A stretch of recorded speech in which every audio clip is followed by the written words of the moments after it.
ഒരു ചെറിയ cafeteria kitchen setup ചെയ്യാൻ വേണ്ടി ഏകദേശം എത്ര കോസ്റ്റ് ആവും? കഫ്റ്റീരിയ കിച്ചൺ നോർമലി നമ്മൾ സെറ്റപ്പ് ചെയ്യുന്നതിന് മുന്നേ നമുക്കൊരു 3-4 പാരാമീറ്റർ നമ്മൾ സ്റ്റഡി ചെയ്യേണ്ടി വരും, നോക്കേണ്ടി വരും. അതിനെ ബേസ് ചെയ്തിട്ടാണ് കിച്ചൻ്റെ കോസ്റ്റിംഗ് നമുക്ക് എടുക്കാൻ പറ്റുള്ളൂ.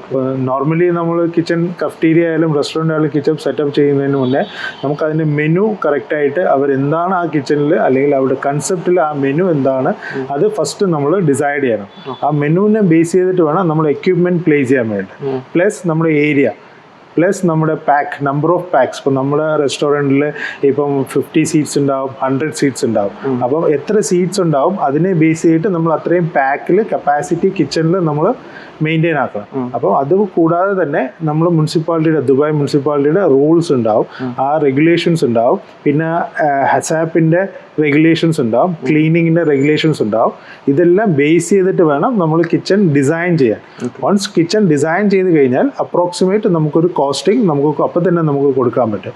കസ്റ്റമറിൻ്റെ റിക്വയർമെൻറ്റും നമ്മളെ ഈ പാക്കിൻ്റെ ഡിസിഷനും ഈ പറഞ്ഞ കിച്ചൻ്റെ ഒരു ഡിസൈൻ ആയിക്കഴിഞ്ഞാൽ അപ്പോൾ തന്നെ നമുക്ക് ചെയ്യാൻ പറ്റും. നോർമലി നമ്മളൊരു കഫ്റ്റീരിയ കിച്ചൺ ഒരു 250 to 300 സ്ക്വയർ ഫീറ്റിനകത്ത് നമ്മളൊരു കഫ്റ്റീരിയ കിച്ചൺ നോർമൽ ഫുഡിൻ്റെ ഒരു മെനു വെച്ചിട്ട് നമുക്ക് സെറ്റാക്കാൻ ഒരു 40,000 to 50,000 കിച്ചൺ പ്ലസ് വെന്റിലേഷനും നമുക്ക് സെറ്റ് ആക്കാനുള്ള ഓപ്ഷൻസ് ഉണ്ട്.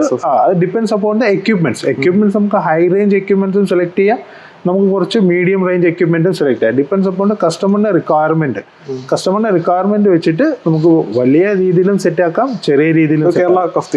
ഒരു കേരള കഫ്റ്റീരിയ ചെയ്യുമ്പോഴത്തേക്ക് നോർമലി നമുക്ക് അതിനകത്ത് കഫ്റ്റീരിയ വരുമ്പോഴത്തേക്ക് നോർമൽ ബ്രേക്ക്ഫാസ്റ്റ് സെർവ് ചെയ്യാം, ലഞ്ചായിട്ട് ഒരു ബിരിയാണി അങ്ങനെ എന്തെങ്കിലും നമുക്ക് സെർവ് ചെയ്യാം, ഡിന്നറിന് വേണ്ടിയിട്ട് നമ്മൾ പൊറോട്ട ആ ഒരു രീതിയിൽ നമുക്ക് സെർവ് ചെയ്യാൻ പറ്റും. അങ്ങനെ വരുമ്പോഴത്തേക്ക് ക്ലോസ് ടു ഒരു 50,000 to 60,000 ഒരു 300 സ്ക്വയർ ഫീറ്റിനകത്ത് ഒരു കഫ്റ്റീരിയ സെറ്റ് ചെയ്യാൻ വേണ്ടി അത്രയും കോസ്റ്റ് ആവുള്ളൂ. പിന്നെ ഇന്റീരിയർ കോസ്റ്റും ബാക്കിയുള്ള അഡീഷണൽ എക്സ്പെൻസസും അത് സെപ്പറേറ്റ് ആവും. പക്ഷേ കിച്ചൺ നമുക്കൊരു 50 to 60,000 ദിർഹംസിനകത്ത് സെറ്റ് ചെയ്യാൻ പറ്റും നോർമൽ എക്യുപ്മെന്റ് വെച്ചിട്ട്. ഹൈ പ്രൊഫൈലിൽ പോവുകയാണെങ്കിൽ അതനുസരിച്ചുള്ള വ്യത്യാസങ്ങൾ ഉണ്ടാവും.